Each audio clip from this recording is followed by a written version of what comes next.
Thank you very much, Secretary General Stoltenberg, Chancellor Merkel. Thank you very much.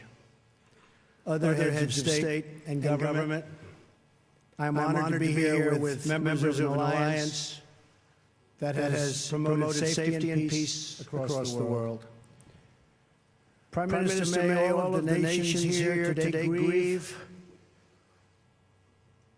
with you and stand with you. I would like to ask that we now observe a moment of silence for the victims and families of the savage attack which took place in Manchester.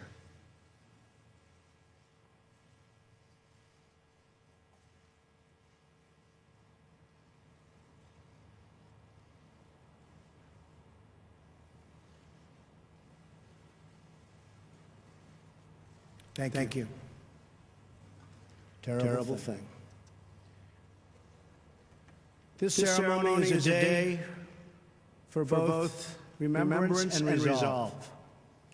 We remember and mourn those nearly 3,000 innocent people who were brutally murdered by terrorists on September 11th, 2001.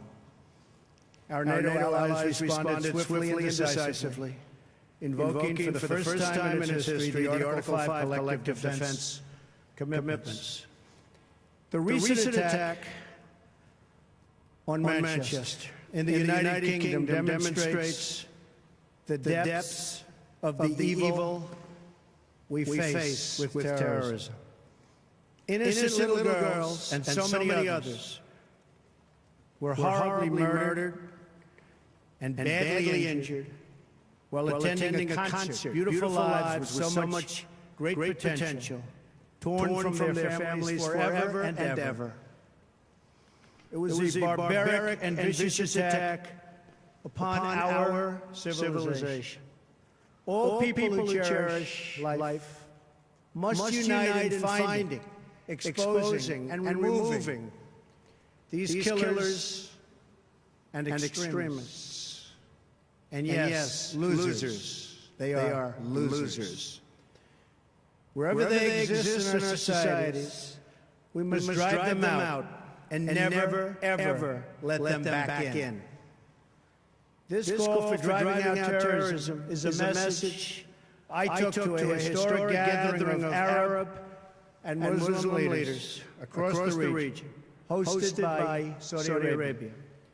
There I spent much time with King Solomon, a wise man who wants to see things get much better rapidly. The leaders of the Middle East have agreed at this unprecedented meeting to stop funding the radical ideology that leads to this horrible terrorism all over the globe.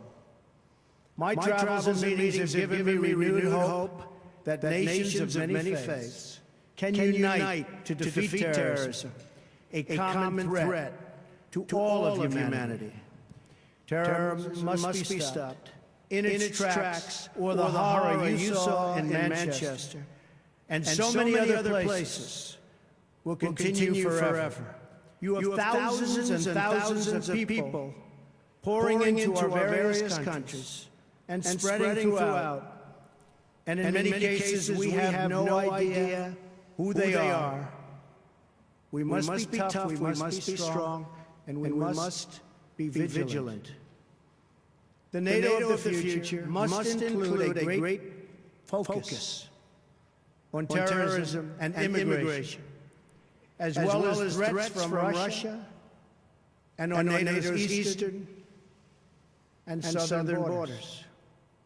These great security concerns are the same reason that I have been very direct with Secretary Stoltenberg and members of the alliance in saying that NATO members must finally contribute their fair share and meet their financial obligations.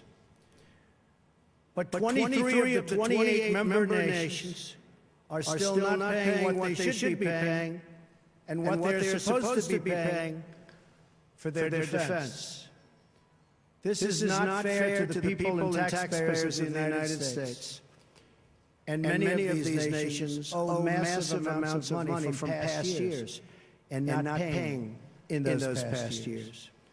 Over the last 8 years, the United States spent more on defense than all other NATO countries combined.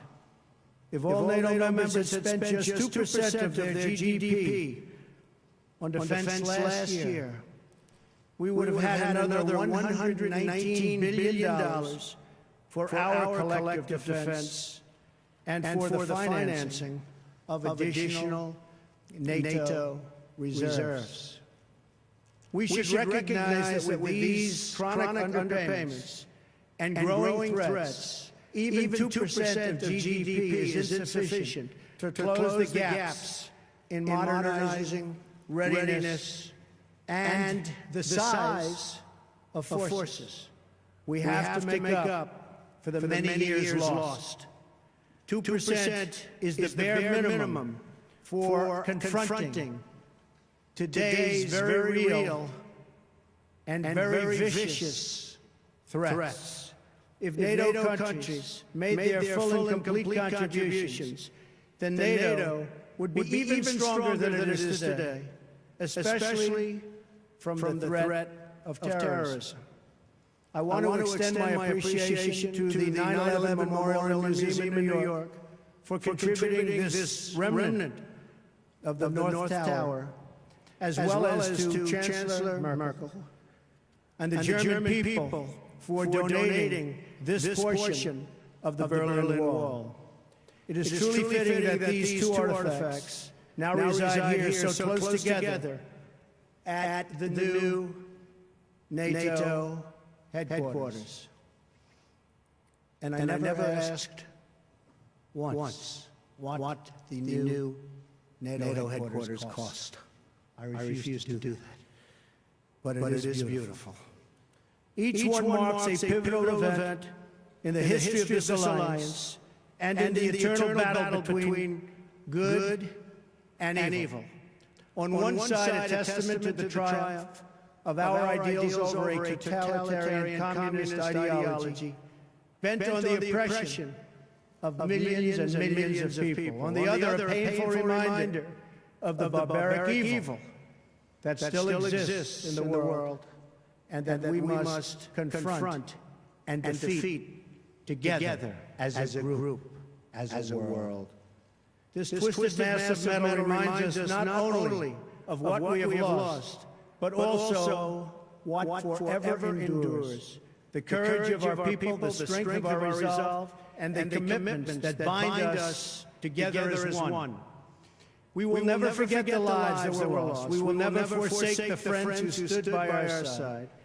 And we will never waver in our determination to defeat terrorism and to achieve lasting security, prosperity, and peace. Thank you very much. It's a great honor to be here. Thank you.